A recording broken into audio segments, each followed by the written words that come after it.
Ça, c'est la pédopornographie de réseaux, de sectes.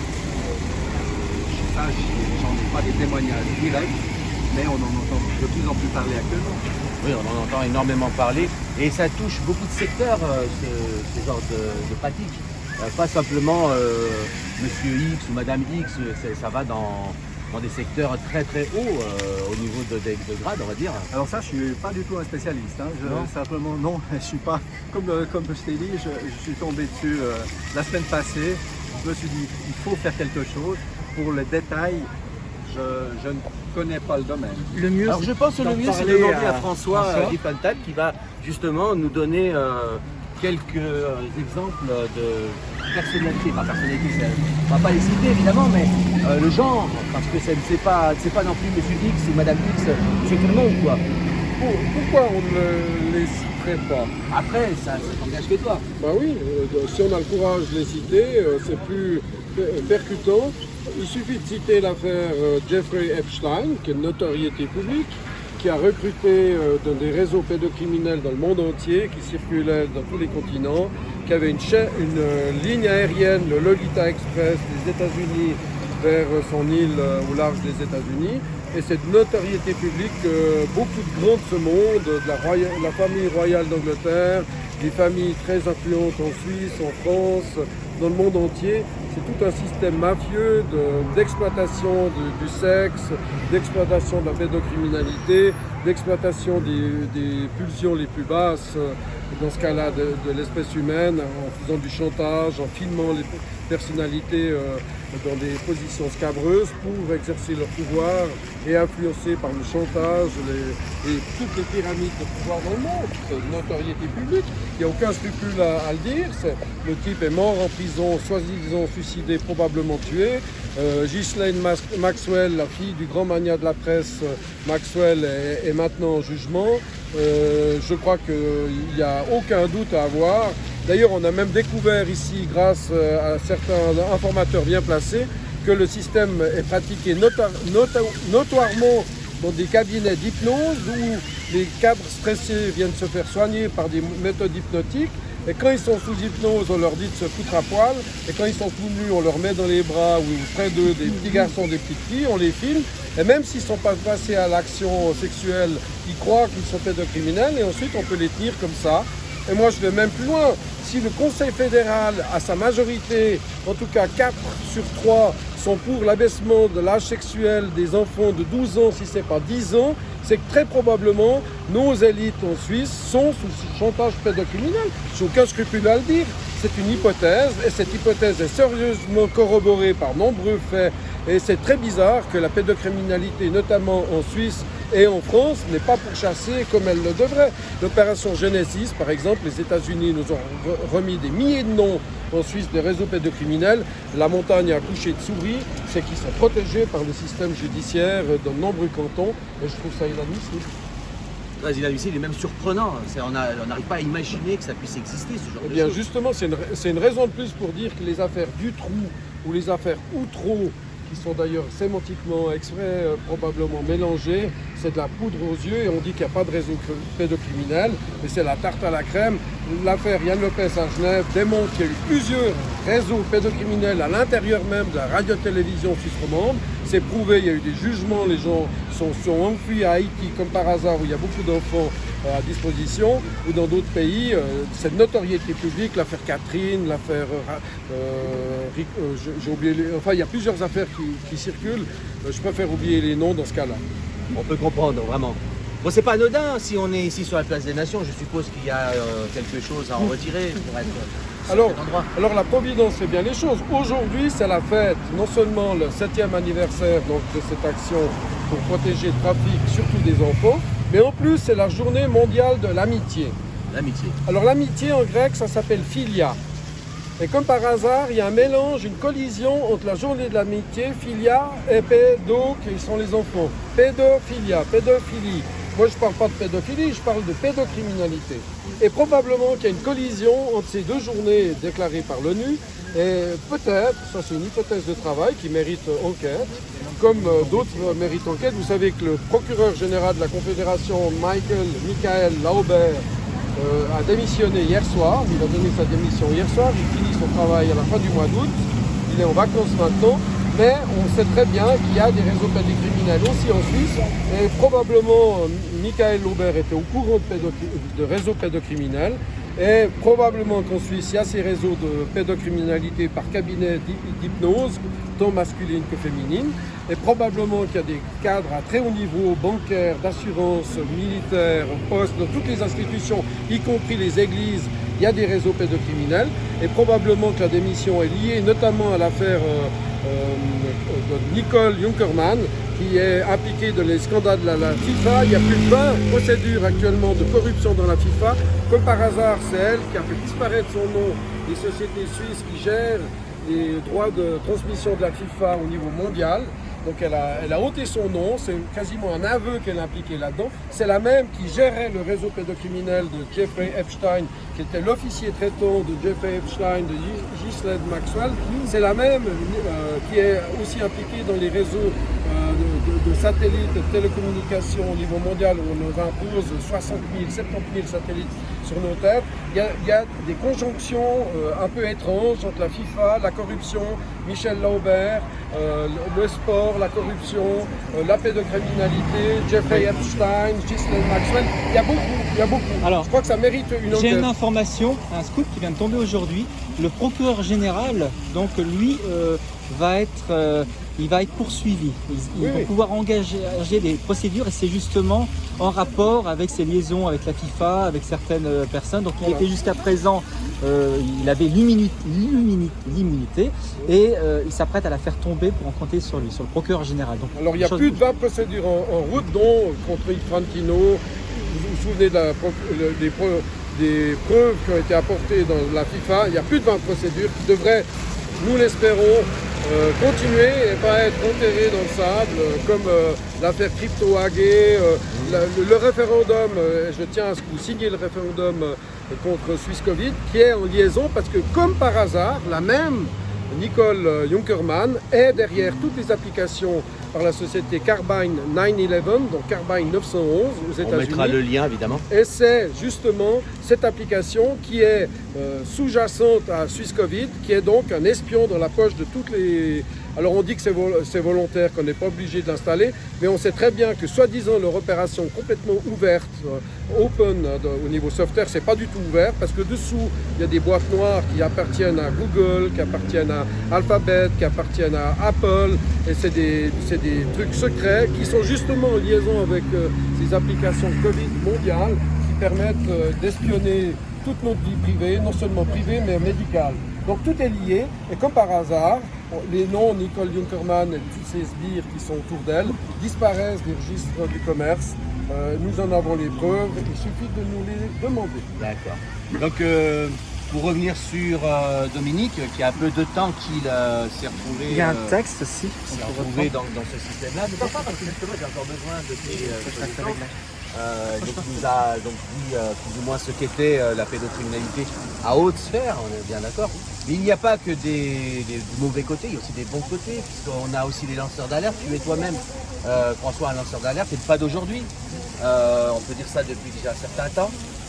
Et tu as le sentiment, parce que moi j'ai le sentiment personnellement de voir les choses s'accélérer ces derniers mois. Toi ça fait déjà un certain temps. Et donc d'autres lanceurs d'alerte comme Stan Mayo, tu pourras aussi nous parler, tu citer évidemment. J'ai envie que tu nous parles de ça aussi. Alors je vais vous donner une image. Je diffuse une image sur internet. On manipule la marionnette Covid sans arrêt. On fait peur aux gens alors qu'il n'y a quasiment rien. C'est une grosse grippe, il y a moins de morts cette année que les 8 années précédentes. Donc Covid, pour cacher l'éléphant, excuse-moi Dominique, c'est pas toi l'éléphant, mais un éléphant colossal qu'est la pédocriminalité. Et parmi les lanceurs d'alerte, on traite quand même le Covid. Et ce qui est le plus important, c'est l'éléphant gigantesque qui est dans le salon que personne ne veut voir, qui est la pédocriminalité.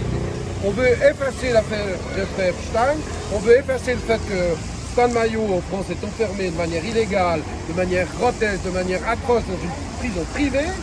Hein, on enferme donc les vrais lanceurs d'alerte qui parlent des vrais problèmes et on gesticule avec une marionnette Covid, qui est une fausse marionnette. Les hôpitaux sont vides. On nous fabrique des cas avec des tests complètement farfelus qui sont pleins de faux positifs. On fait peur aux gens, attention, le Covid. On bloque la civilisation, on met en faillite les PME, on provoque des chômeurs, on provoque des drames, des divorces, des pétages de plomb, des problèmes psychiatriques, à Covid, mais on ne parle pas du vrai problème qui est le problème d'aujourd'hui, la pédophilie, la pédocriminalité, la journée de l'amitié, qui est en liaison avec la journée des trafics humains. Et les gens, ils sont là avec le masque sur les yeux, sur la bouche, sur les oreilles. C'est les 4 petits singes avec le nouveau masque qu'on met sur la bouche, la muselière. Ou pire que la muselière, le bâillon. Hein. On ne peut plus rien dire. Covid. Voilà. Donc j'aime bien citer aussi ce que tu disais il y a quelques temps, la pandémie. J'aime bien ça. Voilà. Alors dès le début, c'est une pandémie. On sait que c'est été organisé, on sait que c'est été planifié, on connaît le nom de l'opération, on sait que derrière il y a Bill Gates, il y a Soros, il y a le Gavi, il y a toutes les élites franc-maçonnes, de sociétés secrètes mondiales qui se sont mises, notamment à Davos, au Bilderberg et dans des grands cénacles internationaux, pour nous planifier la pandémie qui est organisée par l'Event 201, donc en fait c'est l'Event 21 parce qu'il prépare le 21, l'année 21, dans lequel il prévoit le grand reset, le grand réalignement mondial, économique, social, politique. Ils veulent prendre tous les pouvoirs. Un projet depuis déjà pas mal de... Ouais, c'est séculaire, des siècles. La fameuse pierre aux États-Unis. Oui, le Georgia Guidestones, où dans 2000 ans, à de l'espace, ce grand bloc noir. Hein, alors il y a Blackstone, BlackRock, Blackwater, Black, tous ces trucs black dirigés par des gens qui s'appellent leur nom de famille Schwarzman, ça veut dire l'homme noir. Donc c'est les forces obscures, ils ne se cachent même pas. Tout est là, ouvert, il suffit de chercher, on trouve la vérité. Incroyable. Donc voilà, quand vous voyez quelque chose black, excusez-moi, je ne parle pas des gens de couleur, je parle des organisations, des structures, des sociétés, des archétypes mentaux dans les films, etc. Tout ça, c'est planifié. Pour revenir à cette journée, oui. Parce que je crois qu'il y avait un texte que, voilà. Oui. Oui, revenir à pourquoi nous sommes là. Donc, sans qu'on peut on a présenté le problème et les causes. Maintenant, il va reprendre donc, le micro et nous dire ce que tu as envie que les gens entendent. Parce que tu as préparé ça quand même. Ce que je pense important qu'on sache, c'est qu'il y a effectivement du trafic de personnes, mais surtout du trafic d'enfants, des gens qui sont mis en esclavage.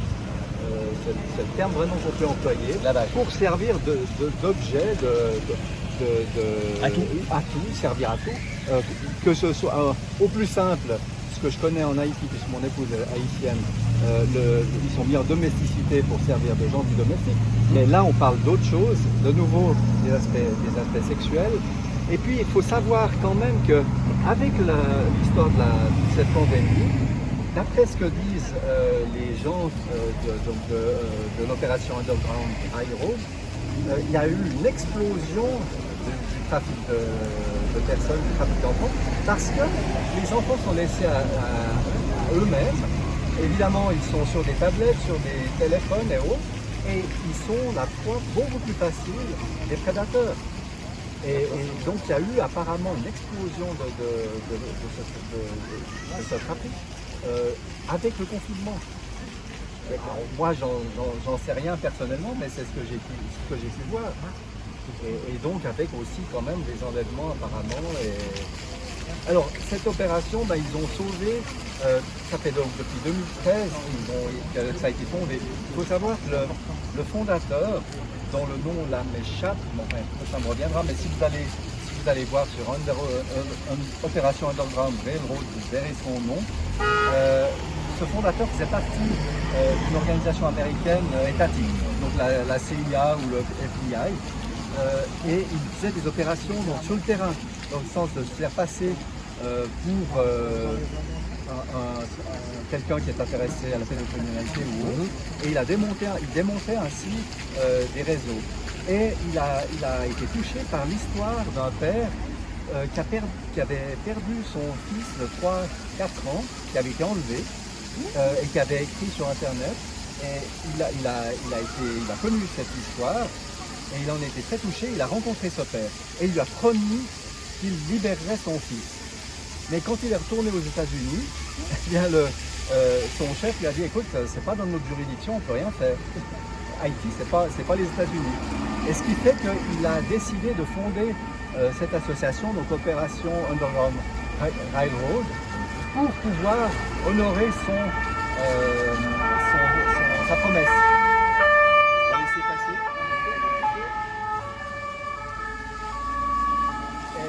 Et ça a été comme ça qu'ils ont créé cette association.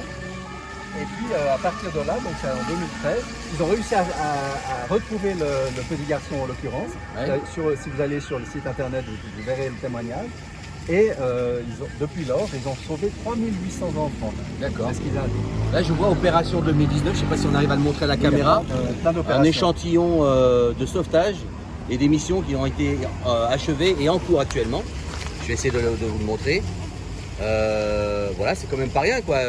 La rive ouverte du Cambodge, 4 sauvés, 2 arrêtés. Opération 1000 agro-républicaine dominicaine, 1 sauvé, 0 arrêté. Opération Toussaint à Haïti, 6 sauvés, 12 arrêtés. Ça fait quand même son fruit là-bas. À Nagar en Inde, 2 sauvés, 2 arrêtés. On sait combien l'Inde, c'est chaud là-bas. Et puis bon, voilà, les gens voient sur cette liste qui n'est qu'une petite liste apparemment, d'autres. Mais c'est pas complet apparemment. Voilà, oui. Et donc opération de 2019, tu nous parlais déjà de 2013, Ils bien ont avant. commencé en 2013. Donc, voilà, il y a quand même des choses qui se font. 3800 depuis lors. Donc pas mal, hein. il est souhaitable que cette liste s'agrandisse. Et, Alors évidemment, ils cherchent à obtenir des soutiens financiers. Alors, moi, j'ai pas fait ça pour cet aspect-là, mais disons pour faire connaître et puis faire connaître aussi le fait qu'il y a du trafic de personnes et qu'il s'agit qu'on y mette un terme. trafic de Trafic personnes. de personnes, trafic d'enfants, et qu'il s'agit vraiment qu'on y mette un terme et qu'on arrête de plaisanter à ce sujet. Personnellement, j'ai vraiment l'impression dans mon travail qu'on s'attaque, si on veut, aux petits dealers, aux consommateurs, mais ceux qui fabriquent les films, ceux qui trafiquent vraiment avec les enfants, ceux-là ne sont jamais inquiétés. Et ça commence à me révolter. Parce que quand je vois mes patients, alors on nous fait croire qu'on s'occupe du problème, on les met en prison, des grands-pères qui ont touché leur petite fille, oui, Sur des dires. je ne vais pas le banaliser, mais on les met en prison, et parfois pendant plusieurs années, Très vite. mais par contre, les dealers, ceux qui fabriquent les films, ceux qui trafiquent vraiment les enfants, aussi apparemment pour prendre des organes, hein. Il y a du trafic. Oui, il y a ça aussi, oui. Oui. Eh bien là, j'ai pas l'impression qu'il y a beaucoup d'opérations. Enfin si, maintenant aux États-Unis, avec Trump, il semble que ça Paraît-il, bouge vraiment. Et j'espère que ça va contribuer à y mettre vraiment un terme et que toutes nos autorités, tous les gens qui ont un pouvoir là-dessus, le prennent au sérieux et arrêtent de jouer avec ça. Donc là, c'est ta première volonté, ta vision. Donc, et le message que tu voudrais faire passer maintenant sur place, sur cette place des nations, le parce que du pourquoi, ça serait quoi tu as envie de dire? Tu as la caméra pour toi, le micro. Eh bien, j'ai envie de dire, comment serait-il que cette journée qui a été décidée à l'ONU, alors en partie à Genève, peut-être à New York, j'en sais rien, c'est aujourd'hui, enfin c'est il y a une semaine qu'on entend parler. Comment ça se fait? Oui, comment ça se fait? Et est-ce qu'on peut en prendre conscience et puis savoir que le trafic humain apparemment génère plus d'argent que le trafic de drogue? Est-ce qu'on peut en prendre conscience? Et est-ce qu'on peut terminer avec ça? Ou en tout cas aller vraiment dans le sens de le mettre bien là-bas? Le trafic Voilà humain ce qui que engendre j'aimerais. beaucoup d'argent. Voilà ce que j'aimerais. C'est énorme. Est-ce qu'on peut se traiter bien entre êtres humains? Est-ce que c'est possible? Bah, C'est ma on le question. souhaite, on le souhaite. Moi, je le vraiment souhaite ce que je personnellement, oui. Et j'aimerais pas que justement on aille vers finalement quelque chose que je peux sentir aussi, c'est de plus en plus de tracasseries pour nous empêcher de vivre. À tel point que pour finir, je me demande si nous tous nous allons pas passer en esclavage d'une manière ou d'une autre, si la tendance actuelle continue. Alors j'aimerais bien qu'on inverse ça et qu'on se considère comme des êtres humains à part entière et qu'on puisse avoir une certaine fierté comme personne, comme peuple, et bien faire tout ce qu'on peut, tout ce qui est en notre pouvoir pour que tout le monde soit bien fait. Ça m'amène à quelque chose que tu viens de dire, que tu aimerais qu'on puisse vivre tous normalement, en sécurité, etc. Mais ça me rappelle quelque chose, on revient, François, sur les lanceurs d'alerte, tels que toi, tels que Agora TV et d'autres personnalités, Chloé qui est aussi là, qui sont des lanceurs d'alerte. Et j'aimerais pour que vous nous parliez des difficultés que vous rencontrez sur les réseaux par rapport à le lancement d'alerte qu'on fait tous les jours et les dégâts que vous avez en retour. Parce que ce sont des gens qui sont de l'autre côté d'un écran et qui viennent vous persécuter. Alors les dames d'abord. Moi, je suis spécialiste en Donc, persécution. Chloé. Moi, ça fait plusieurs années que je connais ce phénomène.